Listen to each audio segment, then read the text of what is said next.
फरीदाबाद के बल्लभगढ़ में निकिता हत्याकांड के अपराधियों को जल्द कठोर दंड दिए जाने की मांग को लेकर राष्ट्रीय सामाजिक संगठन लोक सेवा मंच की स्थानीय इकाई ने शहर में कैंडल मार्च निकाला। सरकार तो वैसे ही निकम्मी है, प्रोटेस्ट करते हैं, लोग करते हैं, बेटी बचाओ बेटी पढ़ाओ कहते हैं, लेकिन रियल में लड़कियों के लिए कुछ नहीं हो रहा है। मैं एक लाइन और कहना चाहूँगी कि इसमें चाहे कोई किसी जाति का हो, लव करे कुछ भी करे, लेकिन लड़की की हाँ या ना की कदर होनी चाहिए, उसकी भावनाओं की कदर होनी चाहिए, उसकी इच्छाओं की कदर होनी चाहिए। अगर वो उस लड़के को नहीं चाहती तो उस लड़के को कोई हक नहीं है उसको मारने का, चाहे वो किसी जाति से है। मुझे इस बात से कोई फर्क नहीं पड़ता, वो मुसलमान है, वो राजपूत है, इस बात से नहीं। लड़की सबकी बेटी होती है, वो भारतवर्ष की बेटी थी।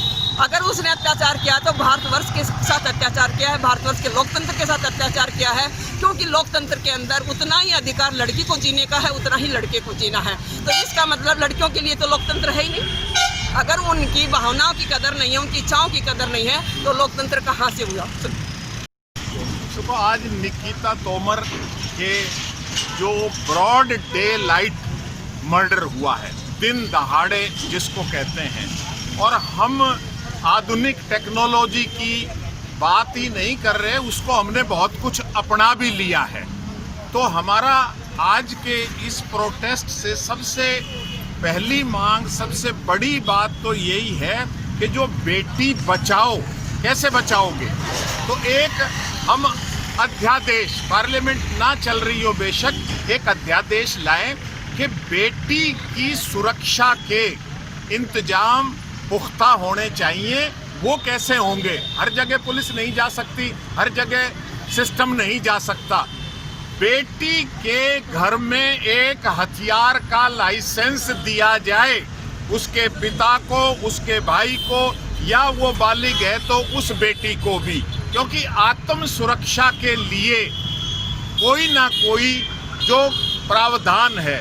अब जो अपराधी हैं, गुंडे हैं, बदमाश हैं, उनके पास तो लाइसेंस शुदा भी हथियार होते हैं और गैर लाइसेंस शुदा भी हथियार होते हैं, और पुलिस उन पर कोई कंट्रोल चेक नहीं कर पाती। तो बेटी जब ही बचेगी जब बेटी के घर में उसकी सुरक्षा के लिए उसके घर वालों को हथियार मुहैया करवाया जाए आत्मरक्षा के लिए। यानी आप मानते हैं? दूसरी बात कि जो हम फास्ट ट्रैक की कि भाई फांसी दो या एनकाउंटर करो, आज लोगों में इतना आक्रोश है कि एनकाउंटर की परिभाषा ही लोगों ने बदल दी है। एनकाउंटर का मतलब होता है मुठभेड़ में मारा जाना, लेकिन लोगों का अब एक ऐसा मानस बन गया है कि ऐसे घिनौने अपराधियों को सरेआम गोली से उड़ा दिया जाए। लोग अब उस अवधारणा को एनकाउंटर मानने लगे हैं। हम ये चाहते हैं कि आज सब कुछ हो गया, पूरे विश्व ने, हरियाणा नहीं, हिंदुस्तान नहीं, इंटरनेट के माध्यम से, वायरल वीडियो के माध्यम से देख लिया कि निकिता की हत्या करने वाले ये दो अपराधी हैं अग्रवाल कॉलेज की बिल्डिंग के सामने। तो उनको पकड़ भी लिया गया है। तो अब एक हफ्ते में उसके शुद्धि के दिन होने से पहले, अखबारों में पहले भी आया है, 7 दिन में, 10 दिन में, 15 दिन में अदालतों ने फैसले सुनाए हैं, फांसी की सजा दी है। तो इस केस में भी तुरंत कार्रवाई करते हुए चालान पुलिस दे दे। SIT 1 बना दी, SIT 2 बना दी। ऐसे मामलों को SIT और राजनीतिक रोटियां सेकने के लिए इस्तेमाल नहीं किया जाना चाहिए। निकिता का मर्डर हुआ है, ब्रॉड डे लाइट में मर्डर हुआ है, 15 दिन के अंदर अंदर दोषी पकड़े गए हैं, उनको फांसी के तख्ते पर लटकवा देना चाहिए। ऐसा प्रोविज़न अगर सरकार नहीं कर सकती है तो इसके लिए एक विशेष अध्यादेश लाया जाए राष्ट्रपति के द्वारा कि बेटियों के साथ इस तरह के घिनौने अपराध होंगे तो टाइम बाउंड के उन केसों का निपटारा 15 दिन के अंदर अंदर कर दिया जाएगा।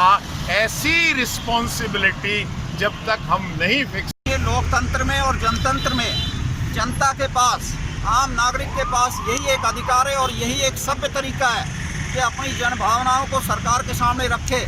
और रेवाड़ी शहर की जनता ने लोक सेवा मंच की तरफ से तमाम गण्यमान्य लोगों ने इस संदेश को बखूबी साइलेंट प्रोटेस्ट जो मार्च हुआ, कैंडल मार्च हुआ, उसके जरिए से जाहिर कर दिया है।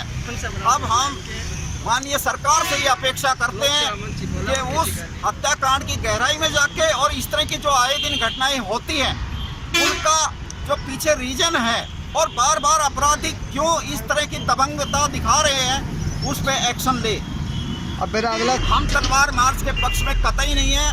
लोकतंत्र का तकाजा है कि लोग अपनी भावनाएं रखें और सरकार उस पर कानून के मुताबिक कदम उठाए।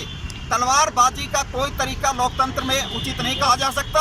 अगर लोगों को इस बात की इजाज़त दे दी गई तो निर्दोष लोगों की हत्या कर सकते हैं, तो और दुगनी अव्यवस्था फैलेगी। इसलिए हम सरकार से ये मांग करते हैं कि अपराधियों की सही पहचान करें, उनको तुरंत जल्द से जल्द उनकी सही जगह पर पहुंचाया जाए।